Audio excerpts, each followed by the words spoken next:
Aditya Degree Colleges, leading companies low 10,000 plus placements with 13.5 lakhs highest package.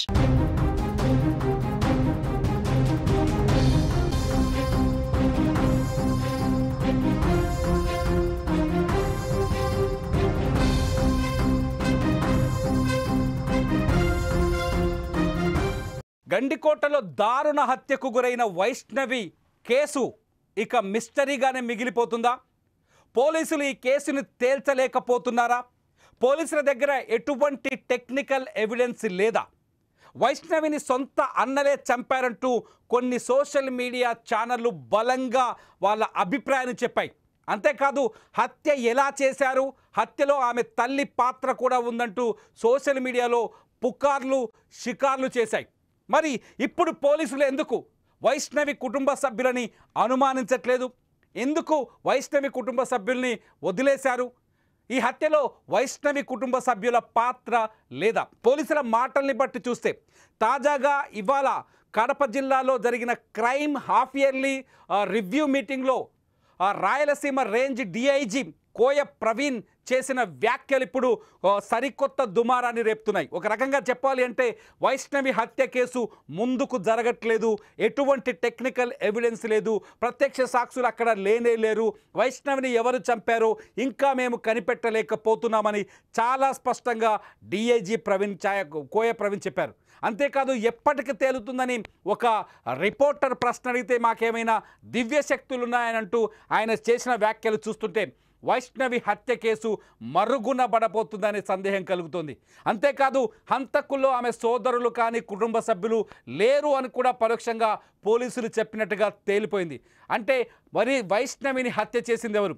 దీనికి కోయ ప్రవీణ్ చెప్పిన మాటలు వింటే కొంత అనుమానాలు కలుగుతున్నాయి. దాదాపు ఆ రోజు హత్యకు గురైన రోజు 360 మంది గండికోటకు వచ్చారని, అందులో 69 మందిని మేము షార్ట్ లిస్ట్ చేసి వాళ్ళని ప్రశ్నిస్తున్నామని, అంతేకాదు గండికోట దగ్గర డెడ్ బాడీ దొరికిన దగ్గర 2 సెల్ ఫోన్ టవర్లు ఉన్నాయి. ఆ 2 సెల్ ఫోన్ టవర్ల సిగ్నల్ అక్కడ కనిపిస్తున్నాయి. ఈ సెల్ ఫోన్ టవర్ల ద్వారా మేము కొంత తప్ప ఇంకా వేరే ఆధారం లేదు, ఈ సెల్ ఫోన్ టవర్ల సిగ్నల్ల ద్వారా ఫోన్లను కనిపెట్టి అప్పుడు హంతకులను కనిపెట్టాలి, ఇందుకోసం మొత్తం కొండను తవ్వి ఎలకని పట్టాలని ఆయన మాటల్లో చెప్పారు. ఒకసారి ప్రవీణ్ మాటలు విందాం. ప్రవీణ్ మాటలు విన్న తర్వాత కడప నుంచి మా ప్రతినిధి సుదర్శన్ మరింత సమాచారంతో మనకు లైవ్లో అందుబాటున్నారు. ముందు డిఐజీ ప్రవీణ్ ఏం మాట్లాడారో ఒకసారి వినండి. ఆ ప్రాంగణంలో ఎక్కడా కూడా రంగనాథ స్వామి ఆలయం కానీ ఆ పరిసర ప్రాంతంలో సీసీటీవీ కెమెరాలు అనేవి లేకపోవటం వల్ల, అందుబాటులో లేకపోవటం వల్ల కూడా పూర్తిగా టవర్ డంప్ అనాలిసిస్ మీద మా యొక్క పరిశోధన జరుగుతుంది, దర్యాప్తు జరుగుతుంది. సో ఆ 2 గంటల సమయంలో మనం అక్కడ ఏదైతే డెడ్ బాడీ లభ్యమైందో ఆ ప్రదేశంలో 2 టవర్ల యొక్క సిగ్నల్ వస్తుంది. గండికోట టవరు, తర్వాత కొండ అవతల ఏదో గుర్రం ఏదో ఉంది ఊరు, జాతర కూడా జరుగుద్ది అక్కడ. అవతల వైపు నది అవతల వైపు ఉన్న కొండ మీద టవర్ కూడా వస్తుంది. సో అన్నిటి మీద మనం అంతా కూడా నేరో డౌన్ చేసిన తర్వాత ఆ రోజు వచ్చిన 350 మంది సందర్శకుల్లో ఆ 2 గంటల సమయంలో ఆ 2 టవర్లోనూ కూడా 69 మంది సందర్శకులు అక్కడ ఉన్నట్టు మనం నిర్ధారణకు వచ్చాం. సో వాళ్ళ కోసం కూడా టీమ్స్ పంపించడం జరిగింది. వాళ్ళందరినీ కూడా వాళ్ళు ఏ ఊర్ల నుంచి వచ్చారో అన్ని ఊర్లకి మన టీమ్స్ తిరిగి అక్కడే ప్రాథమికంగా దర్యాప్తు చేస్తూ ఉన్నారు. ఏమిటంటే మనకి ఇది ప్యూర్ టెక్నికల్ అనాలిసిస్ కాబట్టి ఒక విధంగా చెప్పాలంటే ఇప్పుడు మనం చేస్తున్నది ఏంటంటే హెర్క్యూలియన్ టాస్క్ అనమాట. కొండను తవ్వి ఎలుకను పట్టే క్రమం దిశగా మన యొక్క ప్రయత్నం జరుగుతుంది. ఖచ్చితంగా ఇది ఛేదిస్తాం. కాకపోతే ఏంటంటే పూర్తిగా ఎటువంటి ప్రత్యక్ష సాక్షులు కానీ ఏమీ లేకపోవటం, తర్వాత పరోక్షంగా సామాజిక మాధ్యమాల్లో అంతా కూడా కుటుంబ సభ్యుల వైపు వేలెత్తి చూపడం వల్ల ఏంటంటే మనం పూర్తిగా టెక్నికల్ మీద ఆధారపడి ఉన్నాం. అన్ని రకాలుగా మనం అన్నీ చూసిన తర్వాత అవసరమైతే కుటుంబ సభ్యుల మీద కూడా మనం విచారిస్తాం. ఇది డీజీపీ డిఐజీ కోయ ప్రవీణ్ చెప్పిన వ్యాఖ్యలు. డిఐజీ చెప్పిన మాటలను బట్టి చూస్తే ఇప్పటివరకు ఇంకా కొండలో తవ్వకం మొదలు కాలేదు, ఎటువంటి ఎవిడెన్స్ దొరకలేదు. అంతేకాదు వైష్ణవిని చంపింది ఎవరో అనే విషయంలో ప్రాథమిక దర్యాప్తు కూడా పూర్తవ్వలేదు, ప్రాథమికంగా సాక్ష్యాల సేకరణ కూడా పూర్తవ్వలేదని చాలా స్పష్టంగా అర్థమవుతుంది. కానీ కొన్ని మీడియా ఛానళ్ళు కావచ్చు, మీడియా సంస్థలు కావచ్చు, చంపేసిన అన్నలే అంటూ వాళ్ళ ఫోటోలు వేస్తూ వాళ్ళ వీడియోలు వేస్తూ చాలా ప్రచారం చేశాయి. ఆ ప్రచారం పైన పోలీసులు ఇంతవరకు ఎటువంటి క్లారిటీ ఇవ్వట్లేదు, వాటిపైన కూడా మాట్లాడట్లేదు. మరి ఎవరు చంపారు? మరి వైష్ణవిని చంపింది ఎవరు? అంత కిరాతకంగా రంగనాథ స్వామి ఆలయం వెనకాల ఉన్న చెట్ల పొదల్లో ఆమెని హత్య చేసి ఆమె శరీరం పైన ఉన్న దుస్తులను తొలగించి ఆమె శరీరం పైన గోళ్లతో ఘాట్లు పెట్టి అంత కిరాతకంగా చంపిన హంతకులు ఎవరు? ఇది కక్షపూరితమైన హత్య, లేకపోతే అమ్మాయిని టార్గెట్ చేసి చంపారా, లేకపోతే ఇందులో పరువు హత్య అనే చర్చ ఒకటి తీసుకొచ్చారు. ఇప్పుడు పరువు హత్య చర్చకి ఇక్కడ ఆస్కారం కనిపించట్లేదు. చంపింది కుటుంబ సభ్యులనే చర్చ తీసుకొచ్చారు, ఇక్కడ కుటుంబ సభ్యులకు ఆస్కారం కనిపించట్లేదు. చంపింది లోకేషా అంటే లోకేష్కి కాదు అని టెక్నికల్ ఎవిడెన్స్ చెప్తున్నాయి. మరి చంపింది ఎవరు? గంజాయి బ్యాచ్ అన్నారు, గంజాయి బ్యాచ్కి సంబంధించిన ఏవి దొరకట్లేదు. ఒకసారి కడపకి వెళ్దాం. కడప నుంచి మా ప్రతినిధి సుదర్శన్ లైవ్లో ఉన్నారు. సుదర్శన్, ఇవాళ డిఐజీ చేసిన వ్యాఖ్యల్ని మనం ఎలా అర్థం చేసుకోవాలి? అంటే విచారణ పూర్తి స్థాయిలో మొదలు కాలేదు, అసలు మొదలే కాలేదు అనుకోవచ్చా? పోలీసుల మాటల్లో స్పష్టంగా ఒకటే కనిపిస్తుంది, నిర్లిప్తత, నిస్సహాయత కనిపిస్తూ ఉంది. మేము కొండను తవ్వి ఎలకలు పట్టాల్సిన పరిస్థితి వస్తుంది అంటున్నారు. ఆయన మరో వ్యాఖ్యలు కూడా చేశారు, అక్కడ ప్రత్యక్ష సాక్షులు లేరు, సీసీ ఫుటేజ్ లేవు. అంటే హత్య జరిగిన ప్రతి చోట సీసీ ఫుటేజ్లు ఏమీ ఉండవు. ఎవరైనా హత్య చేయాలనుకున్న వాళ్ళు ఒక నిర్మానుష్యమైనటువంటి ప్రదేశంలో ఎలాంటి ఎవిడెన్స్ దొరకకుండానే చేయాలన్నదే ప్లాను. అయితే వాటన్నిటినీ ఛేదించి హంతకులు ఎవరో పట్టుకోవడమే పోలీసుల విధి. కానీ ఈ రోజు మాకు అవి లేవు ఇవి లేవు అంటూ సాకులు చెప్పే ప్రయత్నం పోలీసులు చెప్తున్నారా అన్న ఒక విమర్శలు అయితే బలంగా వినిపిస్తూ ఉన్నాయి. ఎందుకంటే అన్ని ఎవిడెన్సెస్ ఉంటే, ప్రత్యక్ష సాక్షులు సీసీ ఫుటేజ్ లో ఉంటే మీరు మేమైనా ఎవరు చంపారనేది నిర్ధారించవచ్చు, పెద్ద విషయం కాదు. కానీ ఇంత ఇంత ఇంత ఫోర్స్ ను పెట్టుకొని, ఇంత టెక్నికల్ సపోర్ట్ ను పెట్టుకొని, ఇంత యంత్రాంగాన్ని పెట్టుకొని ఆ కేసును ఛేదించాలి అంటే ఇలాంటి ఏవీ లేని సమయంలో కూడా ఏదో ఒక క్లూను పట్టుకొని అన్ని కోణాల్లో విచారించి హంతకులను పట్టుకోవడమే పోలీసుల విధి. ఈరోజు వాళ్ళే నిస్సహాయతను వ్యక్తం చేస్తూ ఉన్నారు. మేము ఇంత చిన్న కేసుకు కొండను తవ్వాల్సి వస్తుంది అంటున్నారు. ఇంకొక మాట కూడా, దివ్యశక్తులతో కనిపెడితే పోలీసుల పని ఏముంటుంది? ఇంకా నిజానికి అది చాలా నిర్లక్ష్యపు వ్యాఖ్య. దివ్యశక్తులు ఉంటున్నాయా మా దగ్గర ఏమన్నా కనిపెట్టడానికి అంటే? అన్ని కేసులను దివ్యశక్తులతోనే చేస్తున్నారా? అన్ని కేసుల్లో హంతకులను దివ్యశక్తులతోనే పట్టుకుంటున్నారా? కానీ కేసులు ఛేదించట్లేదా? అంటే కొన్ని గంటల వ్యవధిలో నుంచి చూస్తున్నాం సుదర్శన్, ఈ కేసులో ఒక కీలకమైన చర్చ జరుగుతుంది, చాలా కీలకమైన చర్చ. చాలా మంది మనల్ని కూడా మన వీడియో కింద కావచ్చు, మన లైవ్ వీడియో కింద కావచ్చు అడుగుతున్నారు, చంపింది అన్నలే హత్య చేశారు, ప్లాన్ చేసింది ఒకను, హైదరాబాద్ నుంచి ముగ్గురు పట్టుకొచ్చారు, నలుగురిని పట్టుకొచ్చారు, పోలీస్ స్టేషన్లో పెట్టి వాళ్ళని బంధించి కొడుతున్నారు, లేకపోతే వాళ్ళు హింసిస్తారు. సిచ్యువేషన్ చూస్తేనేమో వాళ్ళ బ్రదర్స్ అంతా ఇంట్లో ఉన్నారు, ఒకే ఫ్యామిలీ దగ్గర ఒకే ఇంట్లో కనిపిస్తున్నారు, ఒకే కుటుంబంలో కనిపిస్తున్నారు. వాస్తవ పరిస్థితులు భిన్నంగా కనిపిస్తున్నాయి. అంటే ఇక్కడ అన్నల పైన అనుమానాలు వచ్చే విధంగా ఏమైనా పోలీసుల నుంచి లీకులు వచ్చాయా, లేకపోతే అన్నలు హత్య చేశారనే ఆధారాలు ఏమైనా ఉన్నాయా, లేకపోతే చివరికి ఇప్పుడు డిఐజీ మాటలు బట్టి చూస్తే అసలు అన్నల పాత్ర లేదని అనిపిస్తుంది. ఈ సిచ్యువేషన్ దీనిపైన ఏం జరుగుతుంది అక్కడ? ఖచ్చితంగా కుటుంబం పైన అనుమానాలు కలగడానికి 100% పోలీసులే కారణం. ఎందుకంటే డిఐజీ ఆ రోజు సంఘటనా స్థలాన్ని పరిశీలించిన రోజే ఎవరైతే మైనర్ బాలికను గండికోటకు తీసుకెళ్లాడో తన ప్రియుడు లోకేష్, అతనికి నిర్ముఖమాటంగా క్లీన్ చిట్ ఇచ్చారు.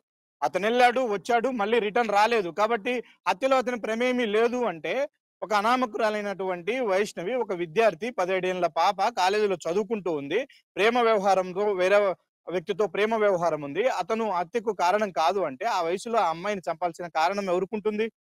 బహుశా బై జనరల్ అందరూ కూడా ఇది పరువు హత్యేమో, పేరెంట్సే చేసి ఉండొచ్చేమో, అన్నలే ఇందులో జరిగి ఉండొచ్చేమో, అన్నల పాత్ర అన్న కోణంలోనే అందరూ అనుమానించారు. ఆ అనుమానాలకు కారణం లోకేష్ కు క్లీన్ చిట్ ఇవ్వడమే. ఎవరైతే మైనర్ బాలికను తీసుకెళ్లారో అతని మీద ఏ ఎఫెక్షన్స్ కింద, అంటే ఏ నేరాల కింద అతని మీద కేసు కట్టాలో ఆలోచించారు సుదర్శన్.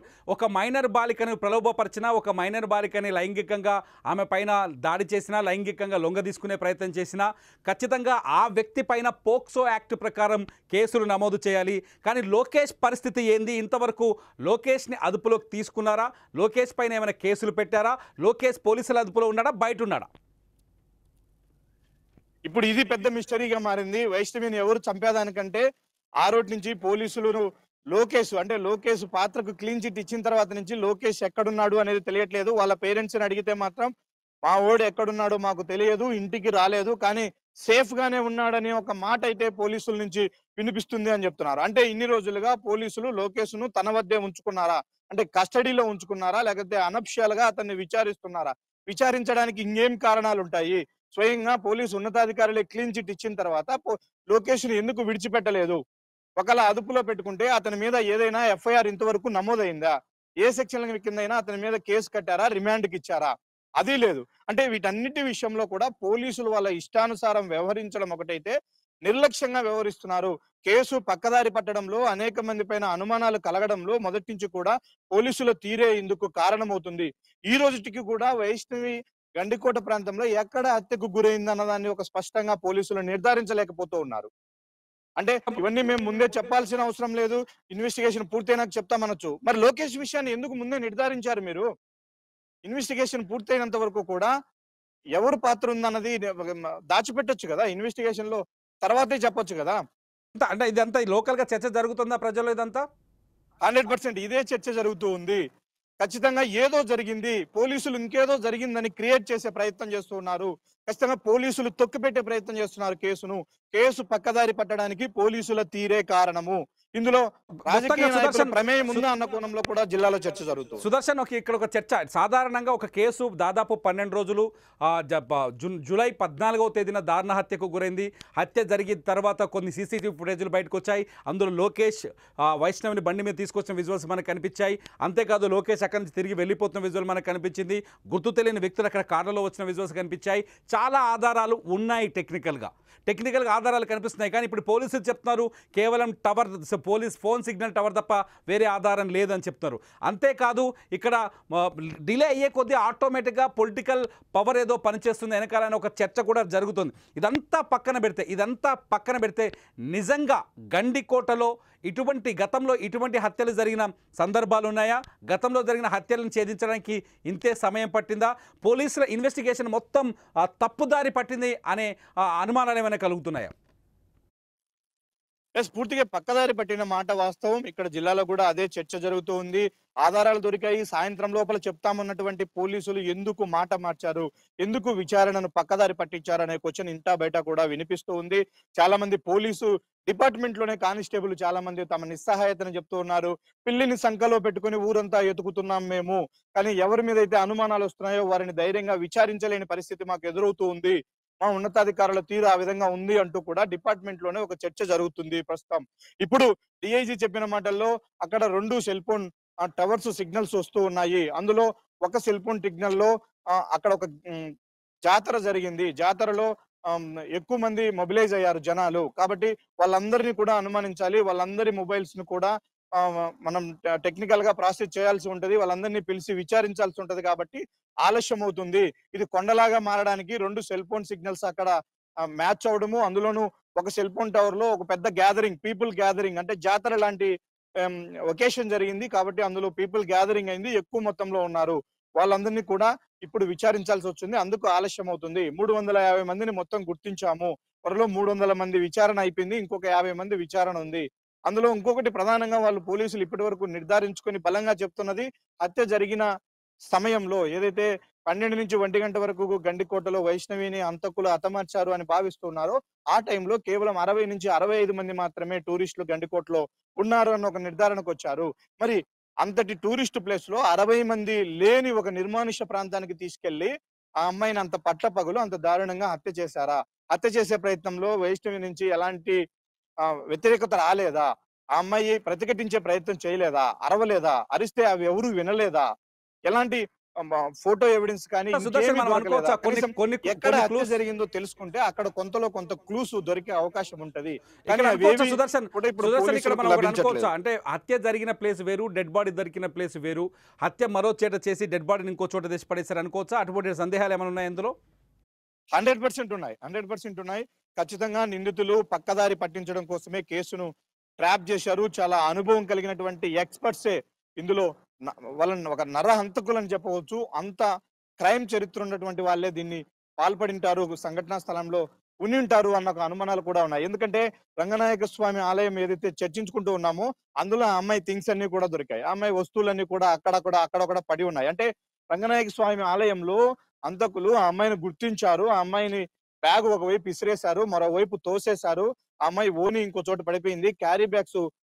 అమ్మాయి తీసుకెళ్ళినటువంటి క్యారియర్ పక్కన పడిపోయింది. అక్కడి నుంచి ఆ అమ్మాయిని అక్కడే భయంకరంగా కొట్టారు, దాడి చేశారు. అక్కడి నుంచి బాడీని తీసుకెళ్లి వెనక వైపు దాచుంటారు అన్నది పోలీసులు ఎక్స్పెక్ట్ చేశారు. But it is completely bullshit. ఇది మొత్తం కూడా పక్కదారి పట్టించే ప్రయత్నం జరిగింది. ఇప్పుడు ఈ క్రైమ్ సీనే పోలీసులు పరిగణలోకి తీసుకోవట్లేదు. ఎందుకంటే అక్కడ ఒక చిన్న క్లూ కూడా పోలీసులకు ఇప్పటి వరకు దొరకలేదు. కాబట్టి ఇవన్నీ కూడా క్రైమ్ ను పక్కదారి పట్టించడానికి, అంటే నేరం జరిగినటువంటి ప్రాంతాన్ని గుర్తించకుండా పక్కదారి పట్టించే ప్రయత్నంలో భాగంగానే హంతకులు ఆ వస్తువులను తెచ్చి అక్కడ పడేశారు.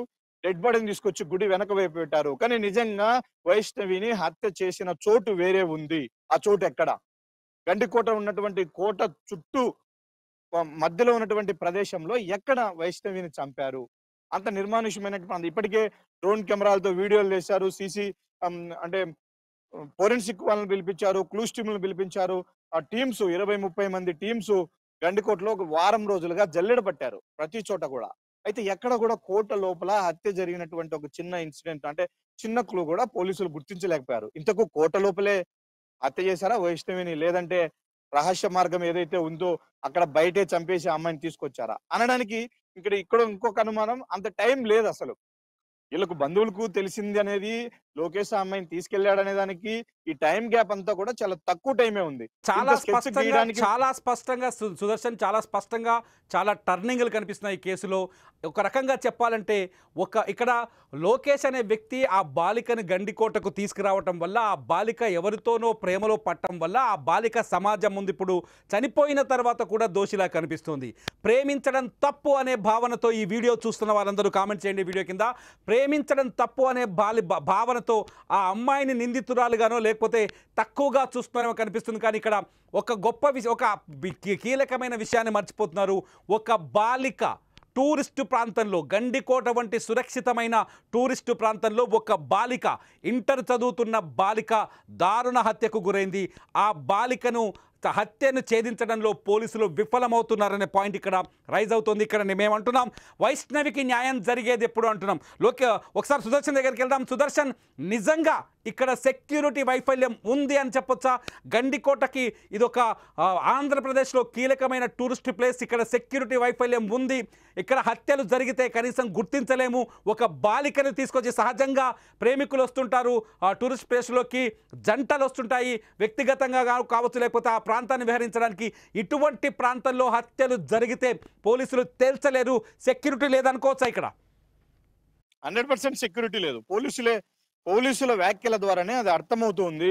మైనర్ బాలికలకు రూములు ఇవ్వద్దు అంటూ మేము ఇప్పుడు నిషేధాజ్ఞలు పెట్టాము అంటున్నారు. ముందు ఏమైంది ఆ జాగ్రత్త?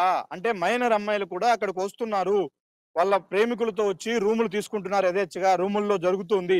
అసలు గండికోట టూరిస్ట్ ప్లేసా, వ్యభిచారం జరిగే ప్లేసా అన్నది ఇప్పుడు అందరూ కూడా విమర్శిస్తూ ఉన్నారు. ఎందుకంటే ఎక్కడెక్కడి నుంచో వచ్చేటువంటి పర్యాటకులకు ఈ ప్రాంతం యొక్క గొప్పతనం తెలియాలి. గండికోటలో ఎవరైనా ఒక కోట లాంటి ప్రాంతంలో గైడ్స్ ఉండాలి. ఇక్కడ జరిగింది, ఇది పలాని రాజుల కాలంలో నిర్మించింది, దీనికి ఇలాంటి చారిత్రక నేపథ్యం ఉందన్నట్టు ఎక్స్ప్లెయిన్ చేసేటువంటి గైడ్స్ ఉండాలి.